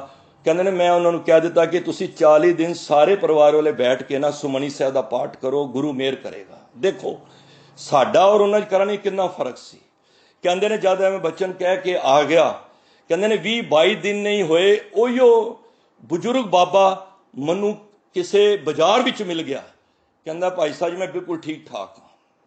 ਕਹਿੰਦੇ ਜੇ ਮੈਂ ਉਸ ਟਾਈਮ ਮੁਕਤੀ ਦੀ ਅਰਦਾਸ ਕਰ ਦਿੰਦਾ, ਉਹਨੂੰ ਸਮੇਂ ਤੋਂ ਪਹਿਲਾਂ ਮੈਂ ਪਹੁੰਚਾ ਦੇਣਾ ਸੀ। ਇਸ ਤੋਂ ਭਾਵ ਕਿ ਕਈ ਵਾਰੀ ਪਰਿਵਾਰ ਦੁਖੀ ਹੋ ਕੇ ਸੇਵਾ ਨਾ ਕਰਨ ਦੇ ਕਾਰਨ ਮੁਕਤੀ ਦੀ ਅਰਦਾਸ ਕਰਾਉਂਦਾ ਨਾ, ਕਦੀ ਗੁਰਮੁਖੋ ਅਰਦਾਸ ਨਾ ਕਰਿਆ ਕਰੋ, ਕਿਉਂਕਿ ਅਰਦਾਸ ਵਿੱਚ ਸ਼ਕਤੀ ਹੈ, ਅਰਦਾਸ ਵਿੱਚ ਪ੍ਰੇਮ ਹੈ। ਕਿਉਂਕਿ ਜਦੋਂ ਤੁਸੀਂ ਬਾਣੀ ਨਿਤਨੇਮ ਪੜ੍ਹ ਕੇ ਗੁਰੂ ਦੇ ਚਰਨਾਂ ਵਿੱਚ ਮਨ ਕਰਕੇ ਅਰਦਾਸ ਕਰੋਗੇ ਨਾ, ਤੇ ਕਦੀ ਵੀ ਸੋਚ ਲਓ ਗੁਰੂ ਦੇ ਭਾਣੇ ਵਿੱਚ ਨਹੀਂ ਅਸੀਂ ਛੇੜਖਾਨੀ ਕਰਨੀ। ਮੈਂ ਇੱਕ ਦਿਨ ਸੋਚ ਰਿਹਾ ਸੀ, ਮਹਾਂਪੁਰਖਾਂ ਨੇ ਸਾਨੂੰ ਗੱਲ ਦੱਸੀ, ਮੈਂ ਬਹੁਤ ਛੋਟਾ ਹੁੰਦਾ ਸੀ, ਮੈਨੂੰ ਯਾਦ ਆ ਗਈ ਸਾਹਮਣੇ। ਕਹਿੰਦੇ ਨੇ ਇੱਕ ਪਿਓ ਦੀਆਂ 2 ਧੀਆਂ ਸੀ, ਤੋ ਸਾਨੂੰ ਛੋਟੇ ਹੁੰਦੇ ਸਮਝਾਉਂਦੇ ਸਨ। ਕਹਿੰਦੇ ਨੇ ਇੱਕੋ ਪਿੰਡ 'ਚ ਵਿਆਹੀਆਂ ਹੋਈਆਂ। ਕਹਿੰਦੇ ਪਹਿਲੀ ਧੀ ਦੇ ਘਰ ਗਿਆ, ਸਮਾਨ ਲੈ ਕੇ ਪਿਓ ਜਾਂਦਾ ਹੀ ਹੈ। ਕਹਿੰਦੇ ਉਹਨੇ ਕੋਈ ਫਸਲ ਹਲੇ ਬੀਜ ਬੋਇਆ ਹੋਇਆ ਸੀ, ਤੇ ਕਹਿੰਦੀ ਪਿਤਾ ਜੀ ਤੁਸੀਂ ਨਾਮ ਸਿਮਰਨ ਕਰਦੇ ਹੋ, ਇਸ ਤਰ੍ਹਾਂ ਕਰੋ, ਮੇਰੀ ਨਾਲ ਅਰਦਾਸ ਕਰੋ ਕਿ ਇਸ ਵਾਰੀ ਹੁਣ ਇੰਨੀ ਬਾਰਿਸ਼ ਹੋਵੇ ਸਾਡੀ ਫਸਲ ਹੋਰ ਵੱਧ ਜਾਵੇ। ਉਹ ਕਹਿੰਦਾ ਕੋਈ ਗੱਲ ਨਹੀਂ। ਉਹ ਪਿਤਾ ਕਹਿੰਦੇ ਥੋੜੀ ਜਿਹੀ ਫਲਾਂਗ ਦੂਰ ਗਿਆ, ਦੂਜੇ ਪਿੰਡ 'ਚ ਗਿਆ, ਦੂਜੀ ਕੁੜੀ ਕੋਲ ਗਿਆ, ਮੈਂ ਉਹਦੇ ਘਰ ਵੀ ਕੁਝ ਲੈ ਕੇ ਗਿਆ। ਕਹਿੰਦੇ ਨੇ ਉਹਦੇ ਘਰ ਬੈਠਾ, ਚੱਲਣ ਲੱਗਾ, ਉਹ ਛੋਟੀ ਕੁੜੀ ਪਤਾ ਕੀ ਕਹਿੰਦੀ ਹੈ? ਕਹਿੰਦੀ ਪਿਤਾ ਜੀ ਅਰਦਾਸ ਕਰੋ ਬਾਰਿਸ਼ ਨਾ ਹੋਵੇ, ਸਾਡੀ ਫਸਲ ਤਿਆਰ ਪਈ ਹੈ, ਤੇ ਬਾਰਿਸ਼ ਹੋ ਗਈ ਤੇ ਸਾਡੀ ਫਸਲ ਰਹਿਣੀ ਨਹੀਂ ਤੇ ਸਾਡਾ ਕਾਰੋਬਾਰ ਖਤਮ ਹੋ ਜਾਏਗਾ। ਕਹਿੰਦੇ ਦੱਸੋ ਹੁਣ ਮੈਂ ਪਰਮਾਤਮਾ ਨੂੰ ਕੀ ਕਵਾਂ, ਬਾਰਿਸ਼ ਹੋਵੇ ਜਾਂ ਨਾ ਹੋਵੇ? ਪਰਮਾਤਮਾ ਦੇ ਕਾਰਜ ਵਿੱਚ ਕਦੀ ਵੀ ਜਿਹੜੀ ਹੋਣੀ ਹੈ ਨਾ, ਉਹਨੂੰ ਸਵੀਕਾਰ ਕਰੋ। ਦੇਖੋ ਕਿਸੇ ਡਾਕਟਰ ਕੋਲ ਮਹਾਂਪੁਰਖ ਗਏ, ਉਹਨਾਂ ਨੇ ਕਿਹਾ ਜੀ ਮੇਰਾ ਕਾਰੋਬਾਰ ਨਹੀਂ, ਅਰਦਾਸ ਕਰੋ ਕਿ ਮੇਰਾ ਇੱਥੇ ਕੰਮ ਚੱਲੇ। ਉਹ ਮਹਾਂਪੁਰਖ ਕਮਾਈ ਵਾਲੇ ਸਨ, ਉਹਨਾਂ ਨੇ ਅਰਦਾਸ ਕੀਤੀ, ਤੇ ਅਗਲੇ ਦਿਨ ਤੋਂ ਥੋੜੇ ਦਿਨ ਬੀਤੇ, ਸਾਰਾ ਪਿੰਡ ਹੀ ਬਿਮਾਰ ਹੋ ਗਿਆ, ਤੇ ਉਹ ਡਾਕਟਰ ਤੇ ਲੈਣਾ ਲੱਗ ਗਈਆਂ। ਹੁਣ ਡਾਕਟਰ ਦੀ ਮਹਾਂਪੁਰਖਾਂ ਦੀ ਅਰਦਾਸ ਸੀ, ਪਿੰਡ ਵਾਲੇ ਬਿਮਾਰ ਹੋਣ ਲੱਗ ਪਏ ਸਾਰੇ। ਜਦ ਮਹਾਂਪੁਰਖਾਂ ਨੇ ਵਾਪਸ ਸੰਗਤ ਗਈ ਉਹਨਾਂ ਕੋਲ, ਮਹਾਰਾਜ ਤੁਸੀਂ ਕੀ ਅਰਦਾਸ ਕੀਤੀ ਹੈ, ਸਾਡਾ ਤੇ ਸਾਰਾ ਪਿੰਡ ਹੀ ਬਿਮਾਰ ਹੋ ਗਿਆ। ਉਹ ਸਮਝ ਗਏ ਕਿ ਅਰਦਾਸ ਅਸੀਂ ਗਲਤ ਕਰ ਆਏ ਹਾਂ। ਫਿਰ ਬਾਬੇ ਨਾਨਕ ਕੋਲ ਉਹਨੂੰ ਗਲਤੀ ਮੰਨੀ। ਫਿਰ ਉਹਨਾਂ ਅਲਫਾਜ਼ ਕੀ ਚੇਂਜ ਕੀਤੇ? ਉਹਨਾਂ ਨੇ ਇਹ ਅਲਫਾਜ਼ ਚੇਂਜ ਕੀਤੇ ਕਿ ਬਾਬਾ ਜੀ ਪਿਛਲੀ ਭੁੱਲ ਹੋ ਗਈ ਏ, ਤੁਹਾਡੀ ਇਸ ਡਾਕਟਰ ਦੀ ਦੁਕਾਨ ਤੇ ਜਿਹੜਾ ਵੀ ਸਰੀਰ ਆਵੇ ਉਹ ਰਾਜੀ ਹੋ ਕੇ ਜਾਵੇ। ਦੇਖੋ ਕਿੰਨਾ ਫਰਕ ਹੈ ਅਲਫਾਜ਼ ਵਿੱਚ। ਤੇ ਸਾਨੂੰ ਮਹਾਂਪੁਰਖਾਂ ਨੇ ਕਿਹਾ ਕਦੀ ਵੀ ਅਰਦਾਸ ਕਰੋ ਤੁਸੀਂ ਐਜ਼ ਏ ਡਾਕੀਆ ਬਣ ਕੇ, ਤੁਸੀਂ ਨਹੀਂ ਕਰ ਰਹੇ, ਨਹੀਂ ਤਾਂ ਤੁਹਾਨੂੰ ਆਪਣੇ ਪੱਲਿਓਂ ਤੁਹਾਨੂੰ ਅਰਦਾਸ ਦੇਣੀ ਪਏਗੀ। ਜੀ ਫਲਾਣੇ ਗੁਰਮੁਖ ਨੇ, ਫਲਾਣੇ ਗੁਰਸਿੱਖ ਨੇ ਆਪਣੀ ਬੱਚੀ ਦੇ ਜਨਮ ਦਿਨ ਦੀ ਅਰਦਾਸ ਵਾਸਤੇ ਬੇਨਤੀ ਕਰ ਰਹੇ ਨੇ, ਉਹਨਾਂ ਦੀ ਦੇਹ ਰੋਗਤਾ ਵਾਸਤੇ। ਕਹਿੰਦੇ ਜੇ ਤੁਸੀਂ ਕਹੋਗੇ ਆਪਣੇ ਵੱਲੋਂ ਤੁਹਾਡਾ ਕੀਤਾ ਸਿਮਰਨ, ਔਰ ਕਈ ਵਾਰੀ ਤੁਹਾਨੂੰ ਆਪਣੇ ਕੋਲੋਂ ਦੇਣੀ ਪਏਗੀ ਗੱਲ। ਦੇਖੋ ਸਿਮਰਨ ਵਿੱਚ ਜਦੋਂ ਜਿਹੜਾ ਬੰਦਾ ਨਾਮ ਜਪਦਾ ਨਾ, ਉਹਦੇ ਵਿੱਚ ਇੱਕ ਤਾਸੀਰ ਆ ਜਾਂਦੀ ਹੈ, ਤਾਕਤ ਆ ਜਾਂਦੀ ਹੈ, ਜਿਹਦਾ ਜ਼ਿਕਰ ਨਹੀਂ ਕੀਤਾ ਜਾ ਸਕਦਾ। ਮੈਂ ਗੱਲ ਕਰਕੇ ਸਮਾਪਤੀ ਕਰਾਂ। ਭਗਤ ਫਰੀਦ ਜੀ ਜਾ ਰਹੇ ਸਨ, ਹੜ੍ਹ ਆ ਗਿਆ।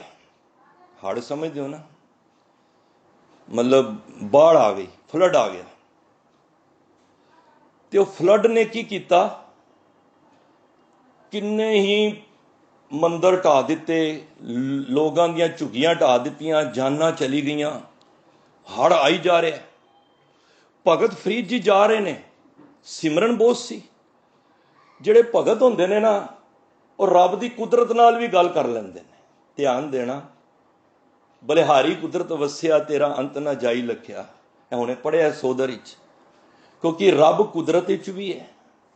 ਸਿਮਰਨ ਇੰਨਾ ਸੀ ਭਗਤ ਫਰੀਦ ਜੀ ਦਾ, ਤੇ ਉਹਨਾਂ ਨੇ ਕਿਹਾ ਫਰੀਦਾ ਕੰਦੀ ਵੈਣ ਨਾ ਢਾਏ ਤੋ ਵੀ ਲੇਖਾ ਦੇਵਣਾ। ਹੇ ਵੈਣ, ਹੇ ਨਦੀ, ਤੈਨੂੰ ਇੰਨਾ ਨਹੀਂ ਪਤਾ ਤੂੰ ਕਿੰਨੇ ਮੰਦਰ ਢਾਹ ਦਿੱਤੇ ਨੇ, ਕਿੰਨੇ ਲੋਕਾਂ ਦਾ ਨੁਕਸਾਨ ਕਰ ਦਿੱਤਾ ਹੈ, ਔਰ ਕਿੰਨਿਆਂ ਦੀਆਂ ਤੂੰ ਜਾਨਾਂ ਲੈ ਲਈਆਂ ਨੇ, ਕਿੰਨੇ ਬੱਚੇ ਮਾਰਤੇ ਨੇ, ਤੈਨੂੰ ਵੀ ਲੇਖਾ ਦੇਣਾ ਪੈਣਾ ਹੈ। ਨਦੀ ਨੂੰ ਕਹਿ ਰਹੇ ਨੇ। ਇਹ ਗੁਰੂ ਗ੍ਰੰਥ ਸਾਹਿਬ ਦੇ ਬੋਲ ਨੇ। कंदी वैन न ढाए तो पी लेखा देवना, तन्नू भी लेखा देवना पैना ही। इन्नी गल कही फरीद साहब ने, हड़ रुक गया, क्योंकि रसना ते रब सी।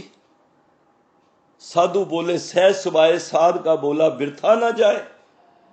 साध वचन, एक साध वचन अटलादा, साध का वचन बड़ा अटलादा है, क्योंकि भगत का बोलिया मैं अक्सर कहना रब भी नहीं टाल सकता, रब का बोलिया भगत टाल सकता है।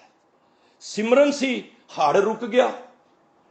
ਜਿਹੜਾ नुकसान कर रहा सी जाना दा माल दा, लोगों के ਜਿਹੜਾ भी नुकसान घरां दे हो रहे सन रुक गए, क्योंकि हड़ रुक गया, क्योंकि भगती सी। हुण भगत फरीद जी चले अगे, अगे चले तो सिमरन च मन ना जुड़े। भाई हुण पहला जो अंदर आनंद आ रहा सी सिमरन का, वो हुण सिमरन का आनंद रुक गया। समझ गए भगत, क्योंकि अपनी गलती नूं जल्दी समझ जाते हैं कि मैं इन्ने टाइम तो सिमरन कर रहा, अज जिहड़ा सिमरन टुट गया, अज मेरे को गलती हुई है कोई। उन्होंने अंदर नूं झांकिया ते जिहड़ी गल कही है कि हे नदी कंदी वैन न ढाए तो पी लेखा देवना, कहते ने मैं नदी तैनूं कह दिता वे कि तू क्यों इन्नी तेज हड़ आ गया, सारियां नूं नुकसान करा रही है। कहते ने मैं माफ़ी मंगी रब कोलों, हे रब्बा हे नदी मैनू माफ़ कर दे। अरे तू अपनी मर्जी नाल थोड़ा चल रही है, भै विच पवन वह सदवाओ, भै विच चले लख दरियाओ। हे नदी तू अपनी रजा विच नहीं चल रही, तू परमात्मा दे के अनुसार चल रही है। मैं विघन पाया, मैं तेरे कोलों खीमा मंगना मैं। कहते ने फिर उन्होंने शब्द पूरा किया, कंदी वैन न टाए तो भी लेखा देवना। बई तेनू लेखा देना पैना है, जिधर रब रजाए तदाऊं गो करे। भाई जिधर तेरी मौज है तू उधर जा, तू जो करना चाहनी है कर, मैं तेरी रजा दे अंदर मैं विघन नहीं पावांगा। भगत समझ जाते हैं। इस करके परमात्मा बारिश पा रहा है तां भी ठीक है, नहीं पा रहा तां भी ठीक है। जे कोई साडा कहना मन रहा है तां भी ठीक है, नहीं मन रहा तां भी ठीक है। जो रब करता है, जो गुरु कहे सोई भल मानो, जो गुरु कहता है उहदे अकॉर्डिंग चलो। जो रब करता है जिस ठाकुर स्यों नाही चारा, ताको कीजे सद नमस्कारा। इस करके गुरु घर दे विच आके सानू ये वड्डी सेध मिलनी चाहिए कि असी रब दे घर दे विचों कोई भी ऐसा कारज जिहड़ा रब दी, देखो सारियां रजा भी चलते जे, जिन्ने दरिया ने, चंद ने, सूरज है, पहाड़ ने, नदियां ने, चंद्रमा में, तारे ने, सारे उहदी रजा भी चलते हैं। कोई भी बिना रजा तो नहीं चल रहा। एक मनुख ऐसा है जो अपनी मर्जी नाल चलता है, गुरु कहे अनुसार नहीं चलता, फिर अपने आप नूं सिख कहाउंदा है। असी जिन्ना मर्जी कही जाइए असी सिख हाँ, असी सिख हाँ। गुरु रामदास पातशाह कहंदे नहीं भाई, सिख ते ओवे मेरी नज़रां विच वेखो, सिख ते ओवे गुर सतगुर का जो सिख अखाए, सो भलकै उठ हर नाम ध्यावै। उदम करे भलके बरबाती, इशनान करे अमृत सरनावे, उपदेश गुरु हर हर जप जापे, सब किलबिक पाप दोख लै जावे। फिर चढ़े दिवस गुरबाणी गावे, बहंदियां उड़दियां नाम ध्यावे, जो सास गिरास ध्याए मेरा हर हर, सो गुरसिख गुरु मन भावे। जिसनू दयाल होवे मेरा स्वामी, तिस गुरसिख गुरु उपदेश सुनावे। जिहदे उत्ते दयाल हुंदा है ना गुरु, ओनू ही उपदेश सुनांदा जे। ये जिहड़े मोलक बचन ने ना कि ओदी रजा विच असीं कुछ नहीं करना, जिस दे उत्ते दयाल हुंदा है ना परमात्मा, जिसनू दयाल होवे मेरा स्वामी, तिस गुरसिख गुरु उपदेश सुनावे। हर एक नूं ये बचन नहीं सुनांदा, हर एक दे पल्ले गल नहीं पांदा कि परमात्मा किसी दे घर एक्सीडेंट होया ना तो वो सारे घर वाले सोग मना रहे हैं, एक्सीडेंट, वो कहंदा रब तेरा शुक्र है, ओदी एक टंग चली गई, वो सारे घर वाले रो रहे हैं, कहंदा चलो जान ते बच गई। वो कहंदा रब ने की पता भावें दी दोनों टंगां तोड़नियां होण। जेड़े रब दे इस पॉजिटिव सोचते ने, रब दे भाणे नूं रजा समझ के चलते ने, ਉਹ ਤੇ ਗੁਰੂ ਉਪਦੇਸ਼ ਉਹਨਾਂ ਨੂੰ ਤੇ ਫਿਰ ਦੇ ਦਿੰਦਾ ਹੈ। ਨਹੀਂ ਤੇ ਫਿਰ ਸਾਰੀ ਉਮਰ ਬੰਦਾ ਸ਼ਿਕਵੇ ਕਰਦੇ ਰਹਿ ਜਾਂਦਾ, ਰੱਬਾ ਤੂੰ ਮੈਨੂੰ ਇਹ ਨਹੀਂ ਦਿੱਤਾ, ਰੱਬਾ ਮੈਨੂੰ ਇਹ ਨਹੀਂ ਦਿੱਤਾ। 10 ਵਸਤੂਲੇ ਪਾਛੇ ਪਾਵੇ, ਏਕ ਬਸ ਕਾਰਨ ਵਿਖੋਟ ਗਵਾਵੇ, ਏਕ ਪੀ ਨਾ ਦੇ 10 ਪੀ ਹਿਰਲੇ, ਤੋ ਮੂੜਾ ਕੋ ਕਾ ਕਰੇ। ਤੋ ਇਸ ਕਰਕੇ ਉਹਦੀ ਰਜ਼ਾ ਦੇ ਵਿੱਚ ਅਸੀਂ ਰਹਿਣ ਦਾ ਯਤਨ ਕਰੀਏ। ਜਦੋਂ ਵੀ ਪਰਮਾਤਮਾ ਜੋ ਕਰ ਰਿਹਾ ਹੈ, ਪਰਮਾਤਮਾ ਤੁਸੀਂ ਸ਼ੁਕਰ ਹੈ, ਤੁਸੀਂ ਸਿਆਣੇ ਹੋ, ਤੁਸੀਂ ਸੁਗੜ ਸੁਜਾਨ ਹੋ, ਤੁਸੀਂ ਸਾਰੀਆਂ ਖੰਡਾ ਬ੍ਰਹਮੰਡਾਂ ਦੇ ਮਾਲਕ ਹੋ, ਤੁਸੀਂ ਜੋ ਕਰੋਗੇ ਚੰਗਾ ਹੀ ਕਰ ਰਹੇ ਹੋ। ਕਦੀ ਨਾ ਕਰਿਆ ਕਿ ਉਹ ਕਿ ਰੱਬ ਨੇ ਮੇਰੇ ਨਾਲ ਮਾੜਾ ਕਰ ਦਿੱਤਾ ਹੈ। ਜੇ ਬੱਚਾ ਫੇਲ ਹੋ ਗਿਆ ਤੇ ਮਾੜਾ ਹੋ ਗਿਆ, ਤੇ ਜੇ ਪਾਸ ਹੋ ਗਿਆ ਤੇ ਇਹ ਮਾਂ ਕਹਿੰਦੀ ਮੇਰੀ ਮਿਹਨਤ ਨਾਲ ਫਸਟ ਆਇਆ, ਇਹ ਮੈਂ ਨਾ ਪੜ੍ਹਾਉਂਦੀ। ਤੇ ਜੇ ਫੇਲ ਹੋ ਜਾਂਦਾ ਉਹ ਰੱਬ ਦਾ ਭਾਣਾ ਸੀ। ਜੇ ਭਾਣਾ ਸੀ, ਮਾਫ ਕਰਨਾ, ਅਸੀਂ ਭਾਣੇ ਅੱਖਰ ਨੂੰ ਵੀ ਗਲਤ ਲੈ ਕੇ ਚੱਲਣੇ ਆ। ਅਸੀਂ ਭਾਣੇ ਨੂੰ ਨਾ ਇੱਕ ਮਾੜੀ ਜਗ੍ਹਾ ਤੇ ਯੂਜ਼ ਕਰਕੇ ਕਹਿੰਦੇ ਆ, ਕਿਸੇ ਦਾ ਕੋਈ ਮੌਤ ਹੋ ਜਾ ਜੀ ਭਾਣਾ ਸੀ। ਤੇ ਮਾਫ ਕਰਨਾ, ਜਦ ਬੱਚਾ ਜੰਮਿਆ ਤਦ ਵੀ ਭਾਣਾ ਹੀ ਹੈ। ਜਾਂ ਤਿਸ ਭਾਣਾ ਤਾਂ ਜੰਮਿਆ ਪਰਿਵਾਰ ਭਲਾ ਪਾਇਆ। ਬਾਬਾ ਅਮਰਦਾਸ ਜੀ ਕਹਿੰਦੇ ਨੇ ਜਦੋਂ ਬੱਚਾ ਜੰਮਦਾ ਤਾਂ ਵੀ ਭਾਣੇ ਵਿੱਚ ਹੀ ਜੰਮਿਆ ਵੇ ਉਹ, ਤੇ ਜਦੋਂ ਮੌਤ ਹੁੰਦੀ ਹੈ ਤੇ ਉਦੋਂ ਵੀ ਭਾਣਾ ਹੀ ਹੈ। ਜਦੋਂ ਬੱਚਾ ਜੰਮਦਾ ਉਦੋਂ ਕਿਉਂ ਨਹੀਂ ਅਸੀਂ ਰੋਂਦੇ, ਜਦੋਂ ਮੌਤ ਹੁੰਦੀ ਕਿਉਂ ਰੋਂਦੇ ਆ? ਕਿਉਂਕਿ ਉਹ ਭਾਣਾ ਸਾਨੂੰ ਪਸੰਦ ਨਹੀਂ। ਤੇ ਬੱਚਾ ਸਾਨੂੰ ਤਾਂ ਉਹਨੇ ਦਿੱਤਾ ਹੈ, ਇੱਕ ਸ਼ਰਤ ਦਿੱਤਾ ਹੈ, ਇੱਕ ਦਿਨ ਹੈ ਮੈਂ ਲੈ ਵੀ ਲੈਣਾ ਜੇ, ਸਭਨਾ ਮਰਨਾ ਆਇਆ ਵਿਛੋੜਾ ਸਭਨਾ। ਅਸੀਂ ਜਿੰਨੀਆਂ ਖੁਸ਼ੀਆਂ ਮੌਤ ਤੇ ਨਹੀਂ ਮਨਾਉਂਦੇ, ਜਨਮ ਦਿਨ ਤੇ ਕਿਉਂ ਮਨਾਉਂਦੇ ਆ? ਕਿਉਂਕਿ ਸਾਨੂੰ ਉਹ ਸਾਡੀ ਮਰਜ਼ੀ ਦੀ ਹੈ ਨਾ। ਤੇ ਜਦੋਂ ਰੱਬ ਨੂੰ ਸਾਨੂੰ ਭੁੱਲ ਜਾਂਦੇ ਆ ਕਿ ਮਰਨ ਲਿਖਾਏ ਮੰਡਲ ਮੇ ਆਏ, ਅਸੀਂ ਮੌਤ ਲਿਖਾ ਕੇ ਤਾਂ ਸੰਸਾਰ ਵਿੱਚ ਆਏ ਆ। ਜਦੋਂ ਇਹ ਚੀਜ਼ ਦਾ ਪਤਾ ਲੱਗ ਜਾਏ ਫਿਰ ਸਾਡੇ ਅੰਦਰੋਂ ਰੋਣ ਪਿੱਟਣ ਮੁੱਕ ਜਾਏਗਾ, ਉਹਦੀ ਰਜਾ ਸਮਝ ਆਣ।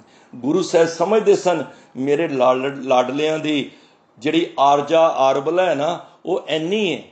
ਤੇ ਉਹਨਾਂ ਨੇ ਕਿੱਥੇ ਰੋਏ ਨਹੀਂ, ਕਿਤੇ ਸ਼ੋਕ ਪ੍ਰਗਟ ਨਹੀਂ ਕੀਤਾ। ਮਾਤਾ ਨੇ ਪੁੱਛਿਆ ਕਿੱਥੇ ਨੇ ਮੇਰੇ ਲਾਲ?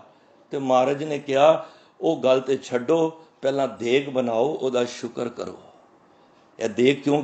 ਕਿਸੇ ਦੇ ਜਵਾਨ ਬੱਚੇ ਚਲੇ ਜਾਣ ਕੋਈ ਮਿੱਠਾ ਬਣਾਉਂਦਾ ਹੈ? ਤੁਸੀਂ ਦੇਖੋ ਕਿਸੇ ਦੀ ਬੱਚੇ ਦੀ ਮੌਤ ਹੋ ਜਾਏ, ਉਹ ਘਰ ਹੀ ਮਿੱਠਾ ਬਣਾਏਗਾ, ਲੰਗਰ 'ਚ ਮਿੱਠਾ ਰੱਖੇਗਾ। ਕਿਉਂ? ਕਿਉਂਕਿ ਉਹ ਕਹੇਗਾ ਮੇਰੀ ਜਵਾਨ ਮੌਤ ਹੋਈ ਹੈ। ਤੇ ਗੁਰੂ ਸਾਹਿਬ ਨੇ ਕਿਹਾ ਮਾਤਾ ਜੀ ਨੂੰ ਕਿ ਤੁਸੀਂ ਕਹਿ ਰਹੇ ਹੋ ਇਹ ਨੇ, ਤੁਸੀਂ ਪਹਿਲਾਂ ਦੇਗ ਬਣਾਓ, ਅਸੀਂ ਗੁਰੂ ਦਾ ਸ਼ੁਕਰ ਕਰੀਏ ਕਿ ਜਿਹਦੀ ਚੀਜ਼ ਸੀ ਉਹ ਸੀ ਉਹਨੂੰ ਵਾਪਸ ਉਹਨੇ ਲੈ ਲਈਏ। ਔਰ ਆਪਣੀ ਉਹਦੇ ਭਾਣੇ ਵਿੱਚ ਗਏ ਨੇ, ਔਰ ਇਹ ਨਹੀਂ ਕਿ ਸਿੱਖੀ ਤੋਂ ਡੋਲ ਕੇ ਗਏ ਨੇ। ਇਸ ਗੱਲ ਦਾ ਪਰਮਾਤਮਾ ਦੇ ਅੱਗੇ ਸ਼ੁਕਰ ਕਰੋ। ਅੱਜ ਦੇਖ ਕਿਉਂ ਬੰਦੀ ਏ? ਜਵਾਨ ਮੌਤ ਵੀ ਹੋ ਜਾਏ, ਆਨੰਦ ਸਾਹਿਬ ਕਿ ਦੇਖੋ ਖੁਸ਼ੀ ਵਿੱਚ ਆਨੰਦ ਸਾਹਿਬ ਹੁੰਦਾ ਹੈ ਨਾ। ਗੁਰੂ ਸਾਹਿਬ ਨੇ ਸਾਨੂੰ ਕਿਹਾ ਨਹੀਂ, ਮੌਤ ਹੋਈ ਹੈ ਤਾਂ ਵੀ ਆਨੰਦ ਸਾਹਿਬ ਪੜ੍ਹ, ਤੂੰ ਦੇਗ ਬਣਾ ਮਿੱਠਾ। ਦੇਖੋ ਘਿਓ ਚੀਨੀ ਸਾਰੀਆਂ ਚੀਜ਼ਾਂ ਪਾ ਕੇ। ਕਿਉਂ? ਮਹਾਰਾਜ ਕਹਿੰਦੇ ਨੇ ਮੇਰਾ ਸਿੱਖ ਗੁਰੂ ਦੇ ਭਾਣੇ ਦੇ ਵਿੱਚ ਰਹੇਗਾ।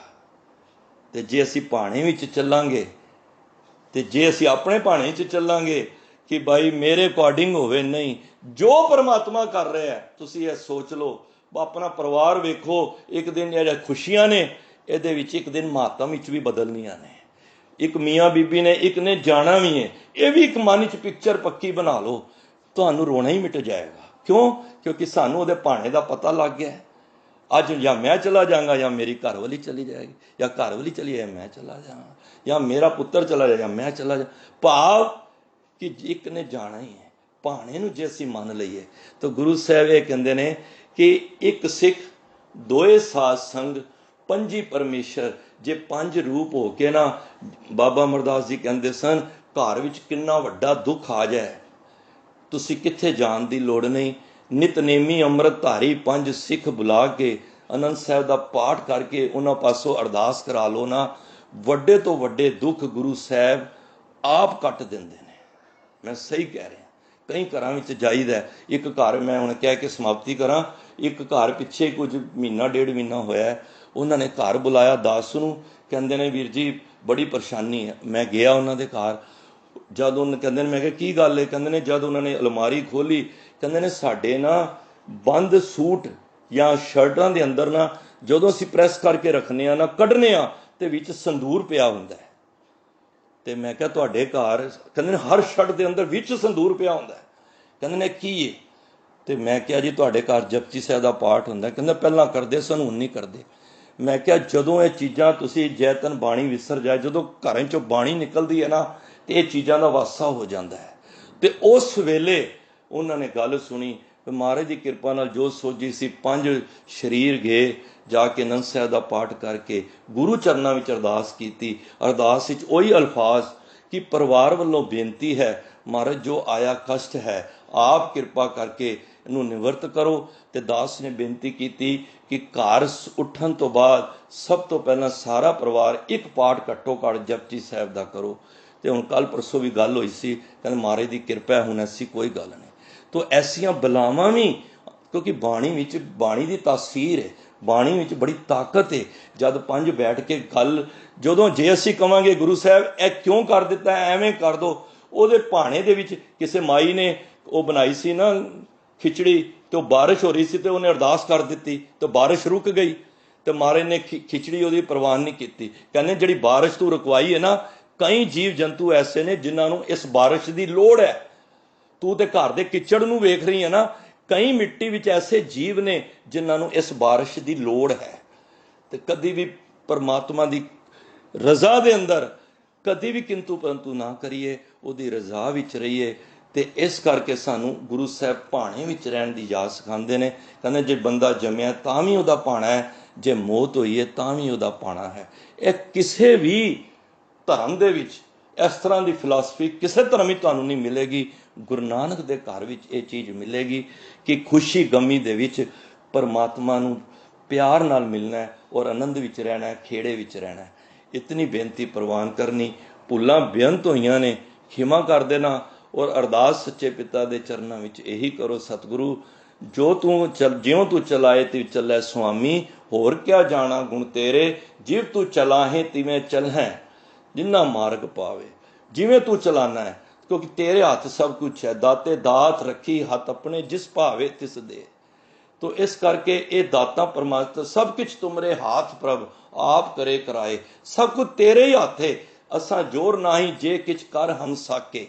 ਅਸੀਂ ਕੁਝ ਕਰ ਹੀ ਨਹੀਂ ਸਕਦੇ, ਨਾ ਸਾਡਾ ਜੀਵਨ ਵਿੱਚ ਜ਼ੋਰ ਹੈ ਤੇ ਨਾ ਜ਼ੋਰ, ਨਾ ਜੀਵਨ ਮਰਨ ਨੇ ਜ਼ੋਰ। ਸਾਡੇ ਹੱਥ ਕੁਝ ਵੀ ਨਹੀਂ ਹੈ। ਹਾਂ, ਸਾਡੇ ਹੱਥ 'ਚ ਇੱਕ ਅਰਦਾਸ ਹੈ। ਅਸੀਂ ਨਿਮਰਤਾ ਸਹਿਤ ਅਰਦਾਸ ਕਰਨੀ ਹੈ। ਜੋ ਤੈਨੂੰ ਚੰਗਾ ਲੱਗਦਾ ਪਰਮਾਤਮਾ ਉਹ ਕਰਾ, ਪਰ ਸਾਨੂੰ ਭਾਣੇ ਵਿੱਚ ਰਹਿਣ ਦੀ ਜਾਚ ਆ ਜਾਏ। ਤਾਂ ਗੁਰੂ ਸਾਹਿਬ ਨੇ ਸਾਨੂੰ ਇਹ ਸਿੱਖਿਆ ਦਿੱਤੀ ਹੈ। ਅਗਰ ਇਹ ਸਿੱਖਿਆ, ਇੱਕ ਵੀ ਸਿੱਖਿਆ, ਗੁਰਾ ਇੱਕ ਦੇਹ 부ਜਾਈ, ਸਭਨਾ ਜੀਆਂ ਕਾ ਇੱਕ ਦਾਤਾ, ਸੋਮੈ ਵਿਸਰ ਨਾ ਜਾਈ। ਇੱਕ ਸਿੱਖਿਆ ਸਾਨੂੰ ਗੁਰੂ ਸਾਹਿਬ ਇਹ ਦੇ ਦਿਓ ਤਾਂ ਕਿ ਅਸੀਂ ਲੋਕ ਸੁਖੀਏ, ਪਰਲੋਕ ਸੁਹੇਲਾ ਹੋ ਜਾਏ। ਸਾਰਿਆਂ ਦਾ ਧੰਨਵਾਦ। ਗੁਰੂ ਗ੍ਰੰਥ ਸਾਹਿਬ ਮਹਾਰਾਜ ਦਾ ਧੰਨਵਾਦ। ਔਰ ਵੀਰ ਜਗਜੀਤ ਸਿੰਘ ਜੀ, ਹਰੀਸ਼ ਅਰੋੜਾ ਜੀ, ਸਾਰੇ ਸਤਿਕਾਰਯੋਗ ਵੀਰ ਭੈਣਾਂ ਦਾ ਧੰਨਵਾਦ ਜੋ ਆਪ ਬਖਸ਼ਿਸ਼ ਰਹਿਮਤ ਭਰਿਆ ਹੱਥ ਰੱਖਦੇ ਹੋ, ਸੇਵਾ ਕਰਵਾ ਲੈਂਦੇ ਹੋ। ਸਭ ਦਾ ਧੰਨਵਾਦ। ਭੁੱਲਾਂ ਚੁੱਕਾਂ ਦੀ ਖਿਮਾ। ਵਾਹਿਗੁਰੂ ਜੀ ਕਾ ਖਾਲਸਾ, ਵਾਹਿਗੁਰੂ ਜੀ ਕੀ ਫਤਿਹ।